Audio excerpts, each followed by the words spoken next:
नमस्कार दोस्तों, आप सुन रहे हैं सक्सेस स्टेप्स। दोस्तों, हिंदी सिनेमा में राजेश खन्ना को जैसा स्टारडम मिला, ऐसा आज तक किसी को नसीब नहीं हुआ।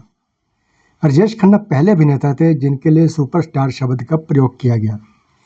उनकी लोकप्रियता का यह आलम था कि उनके बंगले के बाहर हजारों की तादाद में लोग उनकी एक झलक पाने के लिए डटे रहते थे। उनका ड्राइंग रूम गुलदस्तों से पटा पड़ा रहता था। लड़कियों में उनकी दीवानगी इस कदर थी कि लड़कियां अपने खून से उन्हें खत लिखा करती थी। इतना ही नहीं, राजेश खन्ना की गाड़ी से उड़ती धूल से मांग तक भर लिया करती थी। दोस्तों, ये बातें कोई कहानी नहीं है, ये हकीकत है। सन 1969 में राजेश खन्ना ने ऐसा कीर्तिमान स्थापित किया कि फिर हर तरफ राजेश खन्ना ही राजेश खन्ना नजर आने लगे। सन 1969 में फिल्म आराधना रिलीज हुई, जो कि ब्लॉकबस्टर फिल्म थी। आराधना का एक दृश्य है जिसमें फिल्म की नायिका शर्मिला टैगोर रेलगाड़ी में किताब लेकर बैठी है। तभी खुली जीप में राजेश खन्ना का प्रवेश होता है। जीप रेलगाड़ी के साथ साथ चल रही है और शर्मिला टैगोर खुशी से खिलखिला रही है। इस अमर दृश्य ने राजेश खन्ना को कामयाबी की बुलंदियों तक पहुंचा दिया। इस फिल्म के बाद राजेश खन्ना ने बाकी सभी अभिनेताओं की दुकानदारी लगभग ठप कर दी थी। फिल्म इंडस्ट्री में कई सालों से जमे जमाए फिल्म स्टार्स जैसे राजेंद्र कुमार, शम्मी कपूर और मनोज कुमार का करियर अचानक से ढलान पर आ गया था। सन 1969 से सन 1971 के बीच में राजेश खन्ना ने लगातार 15 सुपरहिट फिल्में दी। लगातार इतनी सफल फिल्में देने का उनका यह रिकॉर्ड आज तक कोई भी नहीं तोड़ पाया है। फिल्म आराधना की कहानी को शर्मिला टैगोर को ध्यान में रखकर लिखा गया था। उस फिल्म में राजेश खन्ना का पति और बेटे का डबल रोल था।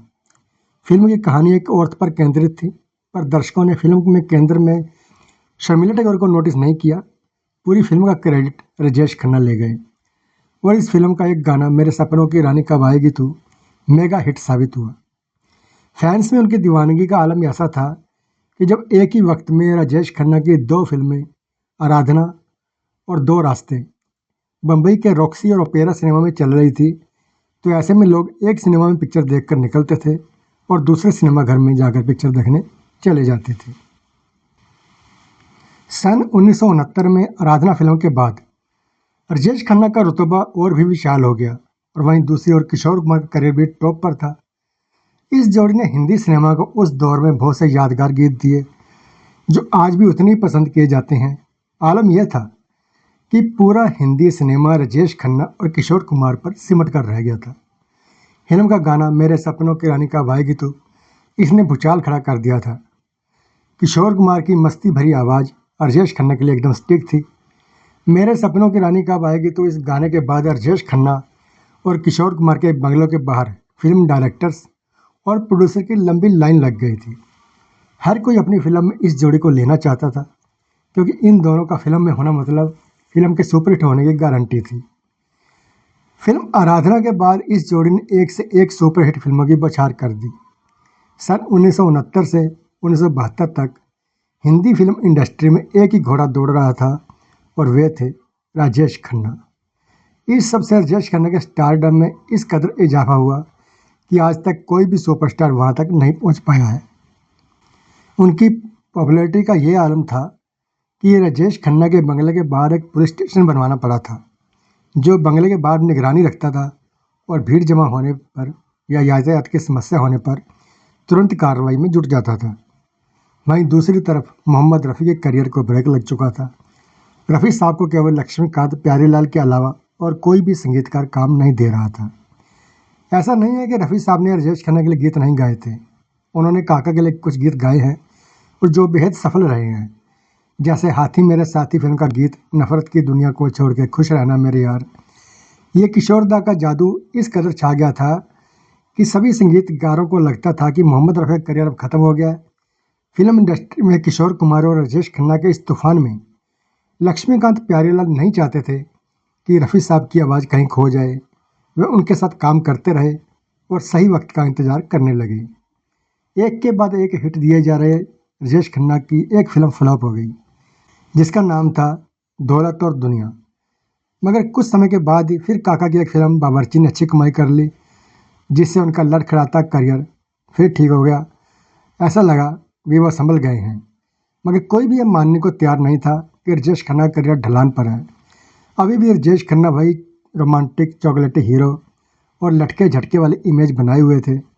उनके लिए गाने भी सिर्फ किशोर कुमार गा रहे थे।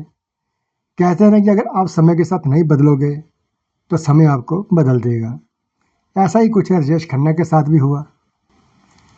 राजेश खन्ना की फिल्मों में दर्शकों को कुछ नयापन नहीं मिल रहा था, जिससे दर्शकों का काका से मोह भंग हो गया और उनकी एक के बाद एक फिल्में फ्लॉप होने लगी। इस दौरान नए अभिनेताओं को मौका मिलना शुरू हो गया। अब R.D. बर्मन का संगीत और किशोर कुमार की आवाज़ भी राजेश खन्ना की मदद नहीं कर पा रही थी। इसी दौरान धर्मेंद्र का सितारा चमकने लगा। वे राजेश खन्ना के लिए चुनौती बनने लगे थे। यहाँ सिर्फ दो सुपरस्टार की जीत और हार का मतलब मुकाबला नहीं होने वाला था, बल्कि भारत के सबसे दो कामयाब कलाकारों का भी फैसला होने वाला था। सन 1973 तक धर्मेंद्र की 7 फिल्में हिट हो चुकी थी, जिससे दिख रहा था कि धर्मेंद्र सुपरस्टार बनने की ओर बढ़ रहे हैं और राजेश खन्ना उसी गति से सुपरस्टार के टैग से दूर होते जा रहे थे। हालांकि धर्मेंद्र की 7 फिल्में हिट हो चुकी थी, पर वे अभी भी राजेश खन्ना के रोमांटिक इमेज को टक्कर नहीं दे पा रहे थे। साल 1973 राजेश खन्ना के करियर पर भारी पड़ रहा था। इसी साल धर्मेंद्र और मुमताज़ की फिल्म लोफर रिलीज हुई। यह फिल्म राजेश खन्ना के तिलस्मी किले पर आखिरी कील साबित हुई। लोफर फिल्म का जबरदस्त निर्देशन, साथ में लक्ष्मीकांत प्यारेलाल का सुरीला संगीत और फिल्म की दमदार कहानी, धर्मेंद्र के ह्यूमन बॉडी और साथ ही फिल्म को हिट करने के लिए सभी मसाले मौजूद थे और यह फिल्म रिलीज होते ही दर्शकों के बीच में छा गई। धर्मेंद्र ने इसी फिल्म से राजेश खन्ना की स्पीड को ब्रेक लगा दिया। लोफर फिल्म में मोहम्मद रफ़ी की आवाज़ में लक्ष्मीकांत प्यारेलाल का संगीत और गाना आज मौसम बड़ा बेईमान है, इस गाने ने राजेश खन्ना की रोमांटिक इमेज को लोगों के दिमाग से उतार दिया और धर्मेंद्र ने जगह बना ली। राजेश खन्ना के स्टारडम पर यह पहला सुराग मोहम्मद रफ़ी और धर्मेंद्र की जोड़ी के इस रोमांटिक गाने आज मौसम बड़ा बेईमान है, इसी गाने से धर्मेंद्र के करियर का मौसम सुहाना हो गया था और साथ ही राजेश खन्ना के करियर में पतझड़ शुरू हो गया था। रफ़ी साहब ने साबित कर दिया था कि उनके गीत सदाबहार थे और रहेंगे। यह सब चल ही रहा था कि इतने में अमिताभ बच्चन नाम की आंधी आ गई, जो राजेश खन्ना के किले की दीवारों के साथ ईंट पत्थर और सब कुछ उड़ाकर ले गई। तो दोस्तों, ये था आज का वीडियो। अगर वीडियो पसंद आया हो तो लाइक कीजिए, शेयर कीजिए और ऐसी और वीडियो देखने के लिए हमारे चैनल को सब्सक्राइब जरूर करें। धन्यवाद।